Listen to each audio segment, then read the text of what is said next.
Good morning student. आज हम आपके सामने कुछ जो हमारे संविधान में फंडामेंटल राइट्स दिए गए हैं उनका कुछ विश्लेषणात्मक अध्ययन करेंगे। फंडामेंटल राइट्स को ये माना जाता है कि ये संविधान का हृदय है और कोई भी इसे बाईपास सर्जरी वाला नहीं कहा जा सकता। ये हार्ट है संविधान का। संविधान के भाग 3 में बेसिकली प्रारंभ रूप से मूल अधिकारों का 7 समूह में वर्गीकरण किया गया था, जिसमें समता का अधिकार, स्वतंत्रता का अधिकार, शोषण के विरुद्ध अधिकार, धर्म की स्वतंत्रता का अधिकार, संस्कृति और शिक्षा संबंधी अधिकार, संपत्ति अधिकार और संवैधानिक उपचारों का अधिकार दिया गया था। जो संपत्ति का अधिकार है उसे 44th अमेंडमेंट के द्वारा हटा दिया गया। जैसे लेकिन ये तो एक बेसिक बात है। दूसरी बात यह है, इनमें से कुछ अधिकार ऐसे हैं जो सिर्फ नागरिकों को ही दिए गए हैं। जैसे धर्म, मूल, वंश, जाति, लिंग या जन्म स्थान के आधार पर जो अधिकार है वो अनुच्छेद 15 सिर्फ नागरिकों को दिया गया है। दूसरा है इसमें लोक नियोजन के विषय में अवसर की समानता, अनुच्छेद 16, अभिव्यक्ति की स्वतंत्रता, संघ बनाने, संचरण करने, निवास और वृत्ति की स्वतंत्रता, अनुच्छेद 19, अल्पसंख्यकों को संस्कृति और शिक्षा संबंधी अधिकार, अनुच्छेद 30। ये जो अधिकार हैं, 4 अधिकार, ये सिर्फ भारतीय नागरिकों को ही प्राप्त है। दूसरी बात आती है कि कुछ मूल अधिकार भारत भूमि पर सभी व्यक्तियों को उपलब्ध हैं, चाहे वे नागरिक हों या विदेशी। जैसे विधि के समक्ष समानता और विधि का समान संरक्षण। दूसरा आता है कि विधि के अधीन दोष सिद्धि के संबंध में सुरक्षा, दोहरे दंड और स्वयं को अपराध में फंसाने के विरुद्ध संरक्षण, अनुच्छेद 20। तीसरी बात आती है विधि के प्राधिकार के बिना कार्यवाही के विरुद्ध प्राण और दैहिक स्वतंत्रता का संरक्षण, अनुच्छेद 21। शोषण के विरुद्ध अधिकार, अनुच्छेद 23।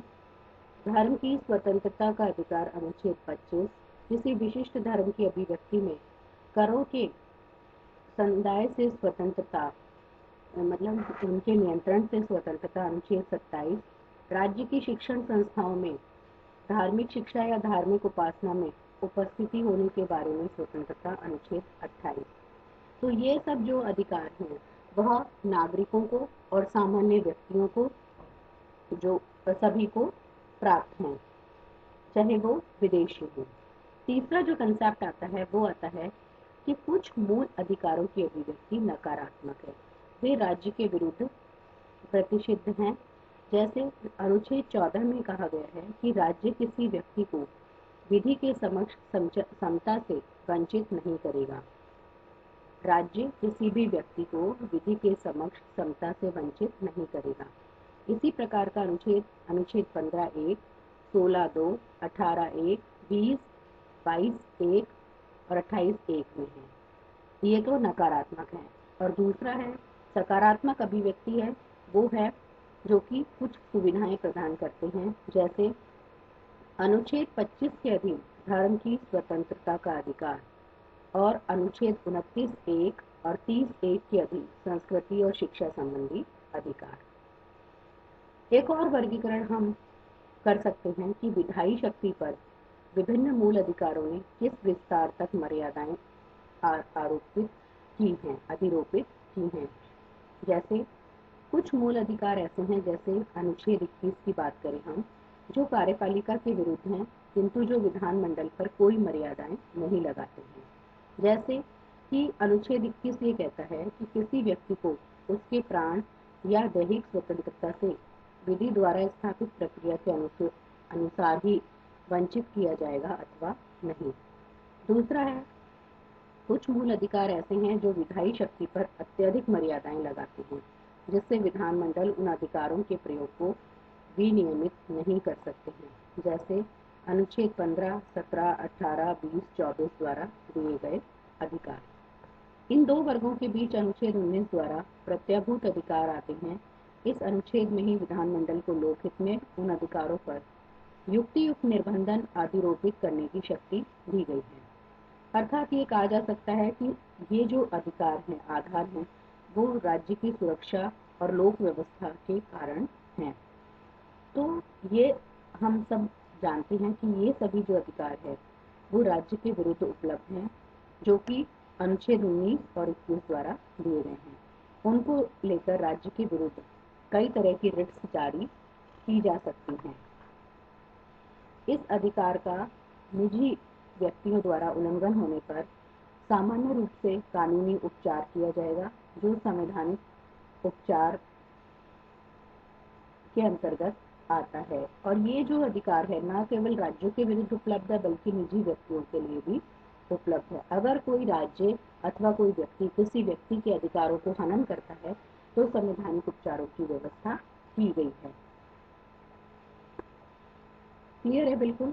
तो संविधान में मूल अधिकार और नीति निर्देशक तत्व भाई और बहन की तरह उपस्थित हैं। जैसे एक सकारात्मक है, दूसरा नकारात्मक। जैसे कि एक एग्जाम्पल से बताऊं, जैसे कहते हैं ना कि भाई को घर चलाने के सारे अधिकार हैं और बहन के लिए घर से चले जाने या चुप बैठे रहने की जो व्यक्त और अव्यक्त घोषणाएं हैं। आजादी के आंदोलन में कांग्रेस ने जो मांगे ब्रिटिश हुकूमत से समय समय पर की थी, उनके मूल में मूलभूत अधिकारों और नीति निर्देशक तत्वों का मिश्रण था।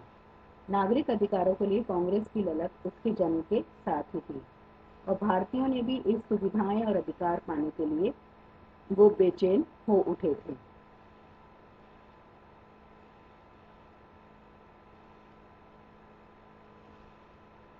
मोतीलाल नेहरू, हम संविधान निर्माताओं के पक्ष की तरफ देखें तो मोतीलाल नेहरू समिति ने सबसे पहले और ज्यादा महत्व मूल अधिकारों को ही दिया था।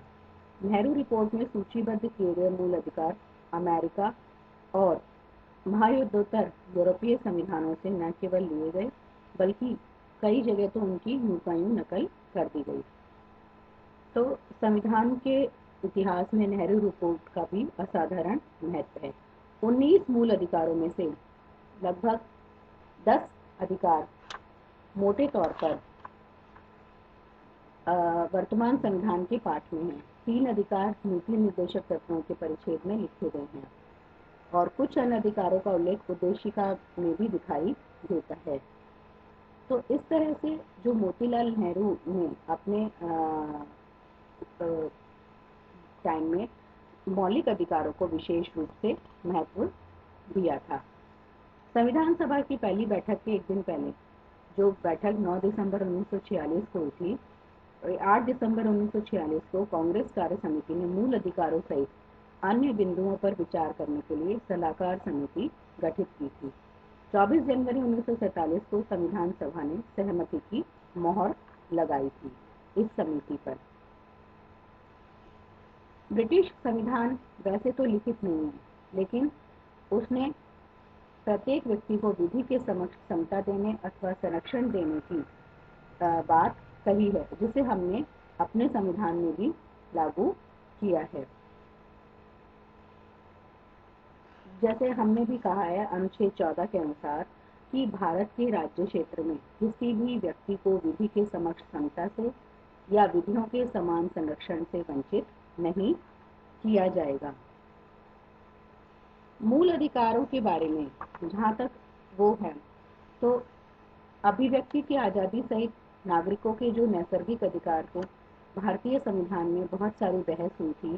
संविधान निर्माताओं का जमावड़ा प्राचीन भारतीय ऋषि परंपराओं के आश्रमों के तरह सम्मेलन भी उसमें हुए थे। मौलिक अधिकारों पर जो अंकुश है वो नुकीले पत्थरों को सुंदर, सुडौल और उपयोगी बनाने की कला का भी नाम कहा जा सकता है। मौलिक अधिकार तत्कालीन भारत के, जैसे हम लोग अपने लिए नहीं बना रहे हैं। संविधान के जो उद्घोषणा थी, उद्देशिका थी, उसमें था हम भारत के लोग। भारतीय मूल अधिकारों में जो है वो एक स्वतंत्र अभिव्यक्ति है, आजाद धर्म की बात की गई है और भारतीय संविधान में कहीं भी किसी भी व्यक्ति के साथ कोई भेदभाव की बात यहाँ पर नहीं की गई है। भारतीय संविधान सामाजिक विज्ञानों की सीखों का निचोड़ है, और लेकिन कुछ संविधान के सामने कुछ जो है परेशानियां भी आई हैं, जैसे कि जो वाक स्वतंत्रता का अधिकार है, भारत के संविधान के अनुच्छेद 19 में अभिव्यक्ति की स्वतंत्रता का अधिकार बताया गया है कि सभी व्यक्तियों को स्वतंत्र बोलने का, शांतिपूर्ण सम्मेलन करने का, संगम या संघ बनाने का, भारत के राज्य क्षेत्र में निर्बाध विचरण करने का, तो कोई वृत्ति या उपजीविका करने का अधिकार होगा। इसी तरह से भारत खंड 2 में एक के खंड 6 में कि भारत की प्रभुता और अखंडता, राज्य की सुरक्षा, विदेशी राज्यों के साथ मैत्रीपूर्ण संबंधों, लोक व्यवस्था, शिष्टाचार या सदाचार के हितों में अथवा न्यायालय, अवमान, मानहानि या अपराध उद्दीपन के संबंध में युक्तियुक्त निर्बंधन जहाँ तक कोई विद्यमान अधिरोपित करती है उसके प्रवर्तन पर प्रभाव नहीं डालेगी।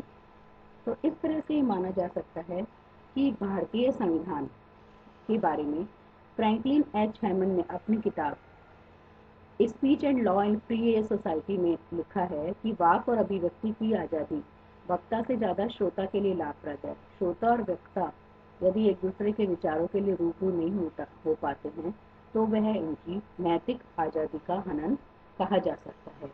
आशा है ये कुछ एनालिटिकल वीडियो आपको पसंद आया होगा। धन्यवाद।